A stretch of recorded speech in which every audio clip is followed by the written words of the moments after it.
It's March 7th, and I want to dedicate this episode just to explain my own views as to what is going to happen next in the aftermath of Trump's executive order enacting the US Strategic Bitcoin Reserve. Before I do that, I want to start off with what I think has happened, why we have got into this point. I just want to highlight there is going to be this crypto White House summit later this evening, where David Sachs, who is the actual US crypto czar, is going to be presiding this White House crypto summit for the first time, and a handful of other illustrious crypto industry advocates. Particularly the one that springs to mind is Michael Saylor. As we all know, he is the greatest advocate of Bitcoin. It's going to be very interesting, and I'll be very keen as to what's going to come out from that. And maybe what I'm going to say as to what I think will happen next may actually be part of that discussion. So let's go into the detail, why we've gotten to this point, and also discuss the significant milestones, in my own personal opinion, on Bitcoin trajectory. Now, we all know that January last year, 2024, has been very pivotal in that the Bitcoin US spot ETF has been approved by the US Securities and Exchange Commission, which is like the financial regulator. They have been the ones who have approved a handful, I think it was around 11, that has opened subsequently the floodgates into multi-billion dollar worth of investment that's gone on since then. I think it's well over 100 billion to date worth of US spot Bitcoin ETFs alone. Also bear in mind that we have seen other nation states following suit, where we got the likes of Australia, we got also the likes of Singapore, and some other countries have done the same thing as the US financial regulator have done, in that they've approved their own jurisdiction spot ETFs for Bitcoin to operate and start allowing investors, whether it's institutional investors predominantly, as well as high net worth individuals and other retail investors who were not at that moment in time in the position to buy and procure Bitcoins directly or through other means, whether it's through pension fund schemes that they have. That was the key gateway that's actually opened these possibilities for these type of traditional finance investors to invest in Bitcoin shares through these US spot Bitcoin ETF funds. That's really the nutshell of that achievement. So that was January 2024, and that was the significant milestone. Then this brings into the next point as to the trajectory of Bitcoin in terms of where it stands at the moment is Michael Saylor.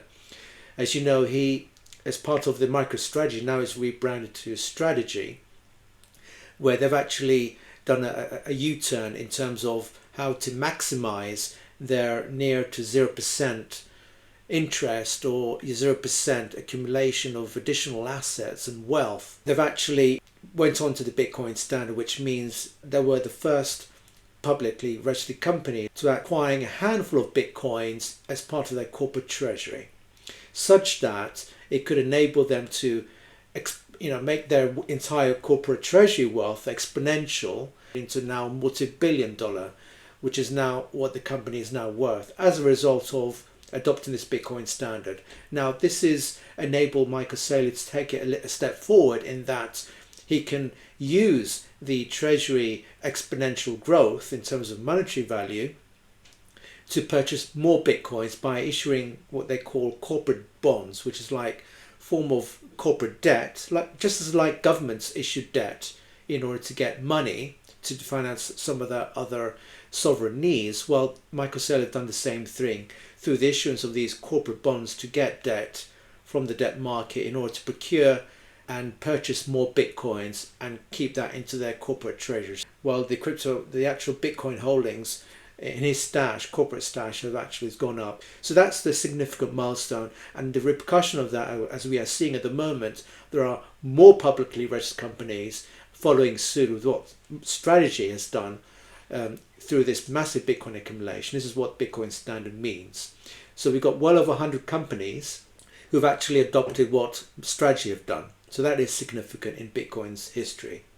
Then we've got Trump's re-election into office. We have the first pro-Bitcoin president as a result of this re-election in history, which should be treated as a signal to other prime ministers, other presidents around the world to take heed with what Trump has achieved. Thinking about what are the national growth priorities, crypto is definitely one of them.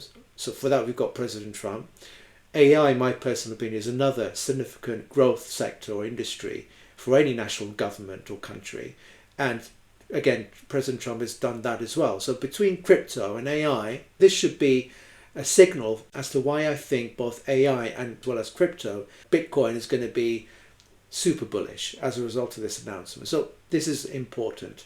And then you've got the other point about, Trump has been playing around with launching his own meme coins. I think he just wanted to try to test the waters and to give the perception that he understands that crypto at large and Bitcoin is such an important growth sector that he needs to do something to protect it, which is what he's doing at the moment. So it's just more of a perception, more of a signal that to the rest of the world that he means business. Now, that is the trajectory of Bitcoin to date, right? It's March 7th, 2025. So we've got a whole heap of positive milestones that's been achieved. So we're all very happy.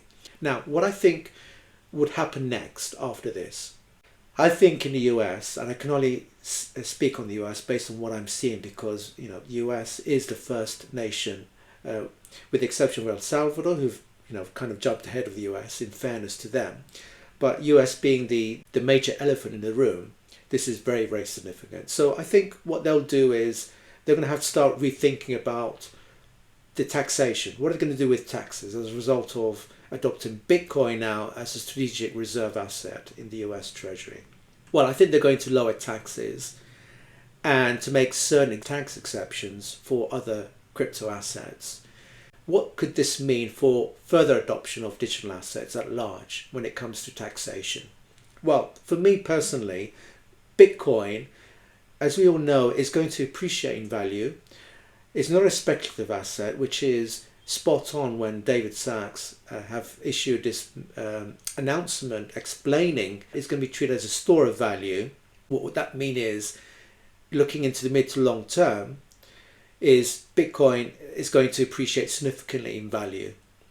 And as a result, well, if that's the case, and it's going to be part of the US strategic reserve asset, well, I think given that scenario that is going to grow most likely in value in the long term and quite significantly, well, there is a need, in my view, to have crypto capital gains tax, let's say, at all, right? Because they can capitalize on this significant gains just by holding the Bitcoins in their strategic reserve and maybe relinquishing some of those Bitcoins in order to pay off, let's say, part of the $37 trillion national debt that they have, which is humongous, that there is no need for the US government or indeed any other government who are going to be adopting Bitcoin in their own national strategic reserves to start imposing CGT. It just doesn't make sense. As I explained just a moment ago, they can just simply rely on holding their Bitcoin assets in the long term in order to reap the significant gains from that in order to do some other things without the need to impose capital gains tax to its citizens and investors. That would be politically the right thing to do. And I think it shouldn't just stop with CGT, making CGT exempt in terms of crypto and Bitcoin. Maybe they should think of other forms of taxation that they need to overhaul and rethink and maybe make some of those exempt entirely. Why not? The other governments, which is important for me, they should start taking notice of what Trump is doing at the moment, right? Because it just does make sense. So there's going to be lower taxation and certain exemptions on leading digital assets. That's likely to happen next. Then there's going to be the point about falling interest rates. We know that major central banks around the world, you've got the US Fed, obviously, you've got the European Central Bank, you've got the Bank of England, you've got the Bank of Japan. They already started their quantitative easing. What that means is reducing their interest rates and making the money cheap to borrow, which is a good opportunity to use some of the cash deposits or even borrowing additional cash at a rock bottom reduced or discounted interest rates. So that means is there's a greater propensity or the greater inclination for investors to use their capital intelligently and invest in those wise assets. So this is a good signal for Bitcoin and other leading equity stocks. In my view, AI related, will make sense to invest in those because the fundamentals are there. So having falling interest rates would mean ultimately allowing more capital flowing into Bitcoin and your leading AI equity stocks in the future. So that's going to happen.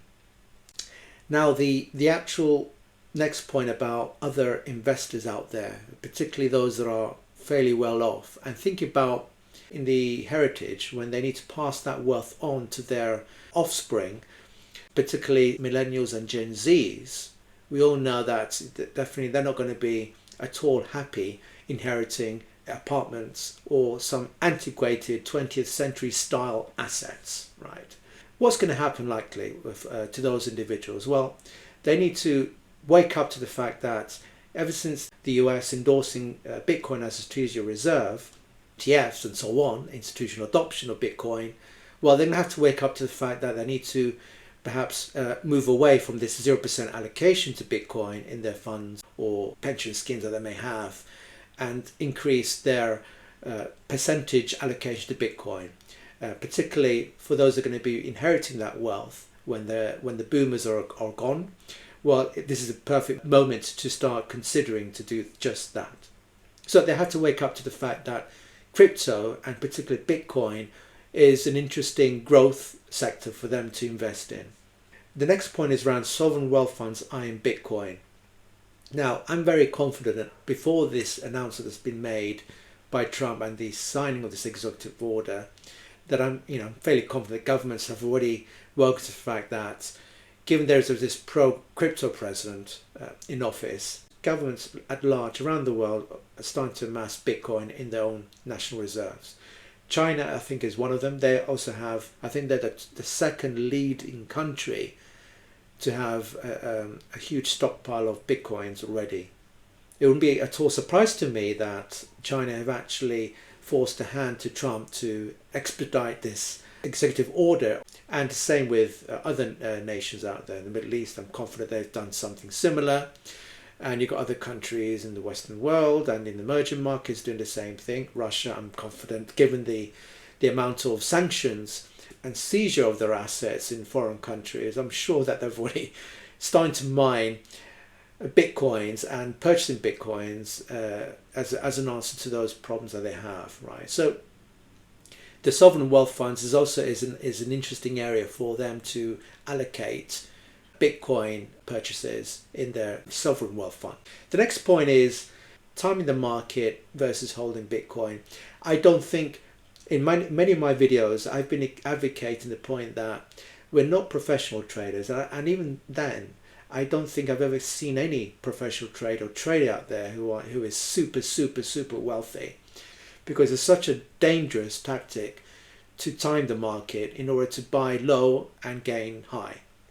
It's very difficult. I've myself looked in several podcasts. I've done some paper trading myself in my day, and it's very difficult, right? There's so many factors involved. You need to know about the equity, you need to know about the currencies, you need to understand the commodities, its behaviors, the market dynamics. It's virtually impossible to beat the market, right? To buy low and sell high, it's just impossible. So really the point there is, I've always explained the best and the most effective tactic is to hodl your Bitcoins, or to hold on to what you believe to be the leading equity stocks in your portfolios into the long term, and try to ride out the storm as best you can. Because when the long term time horizon has been met, whatever they may be for you, well, at that point, you're going to reap the rewards, all right? Because there's going to be long-term gains, and that is the point. Let's move away from timing the market or employing traders to time the market in order to help get the money and the rewards that you originally have in mind to achieve. It's really difficult, and the best advice, in my own personal opinion, is to hodl into the long term. Please, not to be speculated with, and don't fall into the trap of panic selling. So hodl and DCA is the most effective strategy in order to maximize your returns in the long term. And then this leads my final point about prediction now. Given all that I've said in the above, well, it's clear to me that the bulls is there. For me personally, holding into the minimum 10 years for Bitcoin, we're looking about plenty of X. I'm not going to give an indication if it's going to be 3, 5, 10, 20X from now. But all I know is it's going to be a huge gain if I hold it to the long term. And that is the message I'd like to leave you today, is to consider doing just that. And that's it for today. If you enjoyed today's episode, please don't forget to hit the like button and to share the video. And if you have done so already, please subscribe to this channel, as I regularly post some interesting videos such as these, anything to do with Bitcoin, blockchain technology, and the future of finance. I'll see you next time.